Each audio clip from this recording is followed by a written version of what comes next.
and the All Indiana Podcast Network. This is the News 8 Daily 8 Podcast, a Wish TV News 8 update.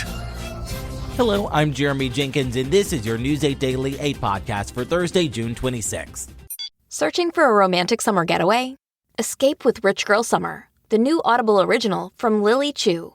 The exquisitely talented Philippa Sue, returning to narrate her 5th Lily Chu title. This time, Philippa is joined by her real-life husband, Stephen Pasquale. Set in Toronto's wealthy cottage country, aka the Hamptons of Canada, Rich Girl Summer follows the story of Valerie, a down-on-her-luck event planner posing as a socialite's long-lost daughter, while piecing together the secrets surrounding a mysterious family and falling deeper and deeper in love with the impossibly hard-to-read and infuriatingly handsome family assistant, Nico.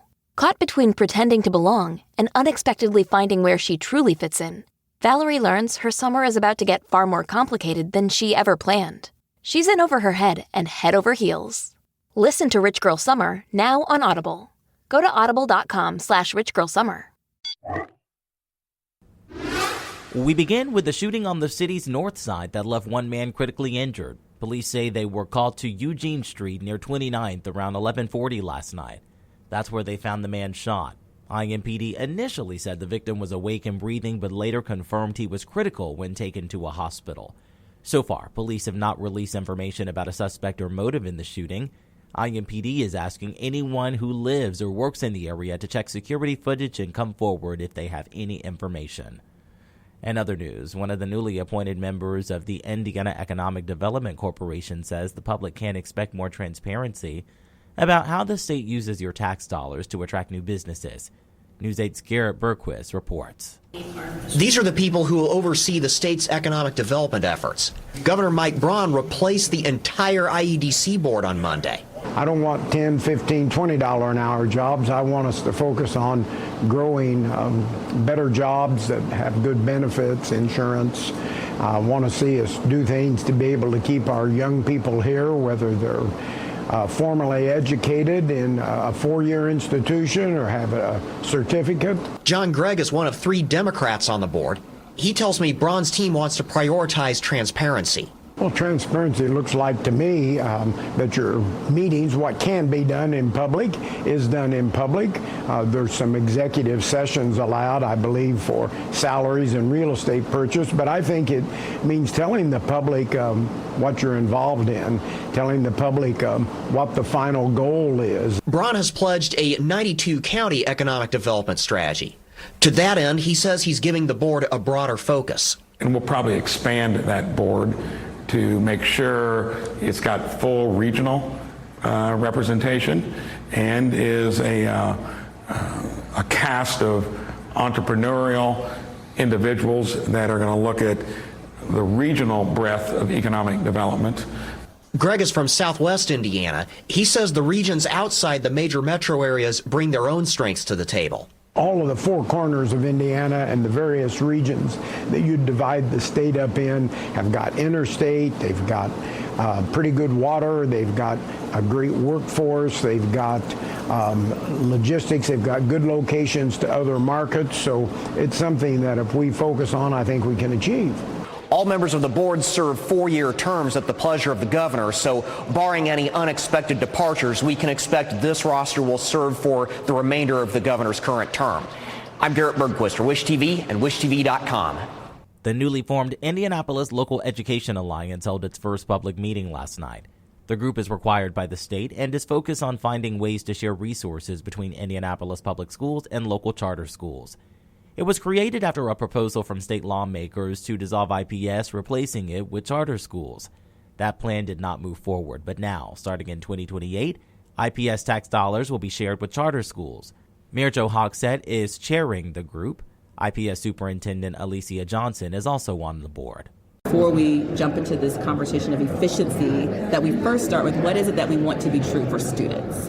If we start from the lens of what do we believe students deserve, all students deserve, then that can drive us into making decisions that will be, again, student-centered, impactful, and hopefully long-lasting. City County Councilor Krista Carlino is leaving her council committees, but Council Democrats say she is still a member of their caucus.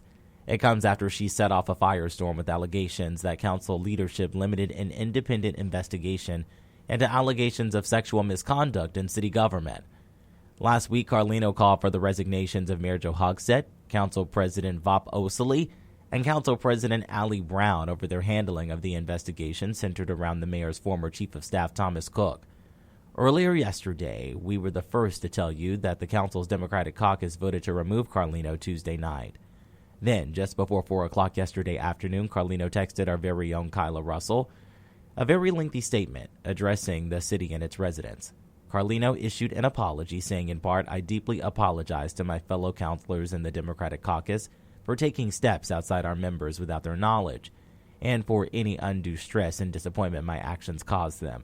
Carlino also apologized personally to Osili and Brown and said she would step down from all of her council committees, adding she hoped to move forward as a member of the Democratic Caucus. Later in the day, Democratic Council member Ron Gibson told our very own Danielle Zolkowski that the caucus did vote to remove Carlino. But late last night, a spokesperson for Council Democrats emailed us a statement saying Carlino has issued a statement regarding this matter and remains a member of the caucus.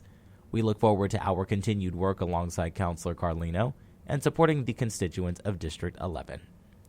Let's talk sports. The Pacers will now pick 38th and 54th in the second round of the NBA draft tonight. According to ESPN, the team acquired the earlier pick from the San Antonio Spurs by trading away a future second-round pick and some cash. The Pacers did not have a first-round pick because of previous trades. Last night, the Dallas Mavericks had the first overall pick and, as most draft experts expected, chose star forward Cooper Flagg from Duke University. The second round of the draft starts at 8 tonight in New York City. The Indiana Fever lock in Ari McDonald, signing her to the roster while waiving veteran forward DeWanna Bonner. Bonner missed the last 5 games due to personal reasons, and yesterday the team officially let her go. The 16-year WNBA veteran signed a 1-year deal ahead of this season. She played in 9 games, averaging 7 points and just under 4 rebounds a game. The Fever instead re-signed McDonald. She was critical, while Caitlin Clark was out for 3 games with a quad injury, averaging 11 points, 3 assists, and 2 steals. The Fever takes on the LA Sparks tonight at Gainbridge Fieldhouse. Tip-off is at 7. When it comes to the weather, Storm Track 8 says we are in for another hot day. Meteorologist Tara Hastings has your News 8 Daily 8 forecast. And we are already seeing those feels-like temperatures well into the 90s. It is going to feel brutal yet again today. We've got the heat advisories in place today and through the day tomorrow, basically for the entire state outside of northwestern sections of Indiana, but South Bend, Indianapolis, Richmond, and Evansville as well. We've got sunny skies right now. Let's take a look at our new temperature. Wow, already 88 degrees in Indianapolis with lots of sunshine. And again, no big wind at all out of the southwest at 6 miles per hour. Dew point values, that's a measurement of how much moisture is in the atmosphere, 70s. So you factor that in with the humidity and temp. Feels like 97 degrees already at this midday hour. Even close to 100 in Evansville at this hour, along with Bloomington. Feels like 99 in Madison and 94 degrees right now in Columbus. We do have mostly clear skies out there right now, but this big dome of heat still in place across all of Indiana, and it's going to be here through the day tomorrow as well. We do have an isolated thunderstorm chance later this afternoon. Some of those a little bit farther northward could be on the stronger side. Gusty winds, heavy rainfall main threats. Lower 90s expected for the high temp today with heat indices into the triple digits. We do have a pattern shift heading in our direction. We'll time out when it will arrive and if we have any rain chances as well, all coming up in my full forecast. To get a peek at Tara's full forecast, just head over to wishtv.com or you can download the Wish TV Storm Track 8 app. And don't forget to check out our Storm Track 8 weather blogs. This has been your News 8 Daily 8 podcast for Thursday, June 26th. I'm Jeremy Jenkins for Wish TV and wishtv.com. This is the News 8 Daily 8 podcast, a Wish TV News 8 update on demand. For even more, on demand and on the go, connect with Wish TV on Facebook at wishtv.com and on the free Wish TV mobile app. Thank you for listening, and be sure to like, subscribe, and follow this podcast for updates every weekday morning on the All Indiana Podcast Network and wherever you get your podcast.